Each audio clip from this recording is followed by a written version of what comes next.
नमस्कार, आप देख रहे हैं आरएनआई न्यूज। मैं हूं आपके साथ गुफरान खान। यूक्रेन पर रूसी आक्रमण के बाद कई लोकतांत्रिक देशों ने रूस की निंदा की, लेकिन भारत रूस की आलोचना करने से बचता नजर आया है। यूक्रेन युद्ध में भारत के रुख को समझना आसान नहीं है।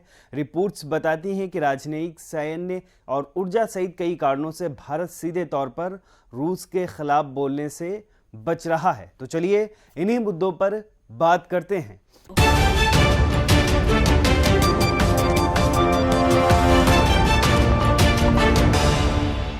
भारत लंबे वक्त से अपने गुटनिरपेक्ष नीति के कारण किसी भी ब्लॉक के बेहद करीब जाने से बच रहा है। एक्सपर्ट्स मानते हैं नई दिल्ली मॉस्को को अलग थलग करने का जोखिम नहीं उठा सकता, क्योंकि कश्मीर सहित किसी भी प्रतिकूल प्रस्ताव पर यूनाइटेड नेशंस में वीटो करने के लिए रूस पर भरोसा रहता है। 1971 में बांग्लादेश को लेकर तत्कालीन सोवियत संघ ने विवादित क्षेत्र से सैनिक की वापसी की मांग करने वाले एक प्रस्ताव को वीटो पर दिया था। कुल मिलाकर रूस और उससे पहले सोवियत संघ ने भारत के पक्ष में एक बार वीटो का इस्तेमाल किया है। शीत युद्ध के बाद वीटो के लिए भारत को रूस पर बहुत अधिक निर्भर नहीं रहना पड़ा है, लेकिन कश्मीर को लेकर आज भी तारीख में भी तनाव बना हुआ है और ऐसे में साउथ ब्लॉक चाहता है कि क्रेमलिन उसके साथ रहें। भारत और चीन के बीच बॉर्डर पर जारी विवाद को लेकर भारत को रूस से समर्थन या कम से कम तटस्थता की उम्मीद है। इससे भी महत्वपूर्ण बात यह है कि भारत नहीं चाहता रूस चीन का साथ दे, और गलवान में हुई हिंसक झड़प के बाद तो भारत ऐसे कतई नहीं चाहता है। हथियारों को लेकर भारत रूस पर बुरी तरह से निर्भर है। भारत के पारंपरिक हथियार के 60-70% रूसी मूल के हैं। पिछले एक दशक में भारत ने हथियारों में विविधता लाने की कोशिश की, लेकिन इस सब के बावजूद भारत रूस से दूर जाने की स्थिति में नहीं है। दोनों देशों के बीच सैन्य संबंध बढ़ते जा रहे हैं।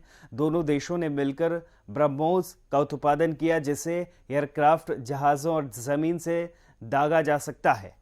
हाल ही में भारत ने फिलीपींस को ब्रह्मोस मिसाइल निर्यात करना शुरू किया है। रक्षा इंडस्ट्री के साथ ही भारत का ऊर्जा क्षेत्र भी रूस के साथ अटूट रूप से जुड़ा हुआ है। हालांकि ऊर्जा उत्पादन के मामले में ये क्षेत्र बहुत बड़ा नहीं है, लेकिन एक लगातार बढ़ रहा है और रूस एक प्रमुख भागीदार के तौर पर सामने आया है। अमेरिका सहित पश्चिमी देश भारत के असैन्य परमाणु ऊर्जा क्षेत्र निवेश नहीं कर रहे हैं, लेकिन रूस ने भारत में 6 परमाणु रिएक्टरों के निर्माण के लिए साइन किए हैं। रूस ने कहा कि परमाणु दुर्घटना की स्थिति में अपना दायित्व ग्रहण करेगी, लेकिन पश्चिमी देश ऐसी गारंटी देने को तैयार नहीं है। परमाणु ऊर्जा के साथ ही भारत ने रूसी तेल और गैस में भी निवेश किया है। भारत रूस के साथ मिलकर सखालिन द्वीप में सालों से जीवाश्म ईंधन निकालने में शामिल रहा है। फिलहाल आज के वीडियो में बस इतना ही। ऐसे ही तमाम खबरों के लिए बने रहिए आरएनआई न्यूज़ के साथ। हमारे चैनल को लाइक करें, सब्सक्राइब करें, बेल आइकन को जरूर दबाएं और वीडियो को ज़्यादा से ज़्यादा शेयर करें। देश दुनिया की तमाम खबरों को नए अंदाज में देखने के लिए बने रहें हमारे साथ और देखते रहें आरएनआई न्यूज़।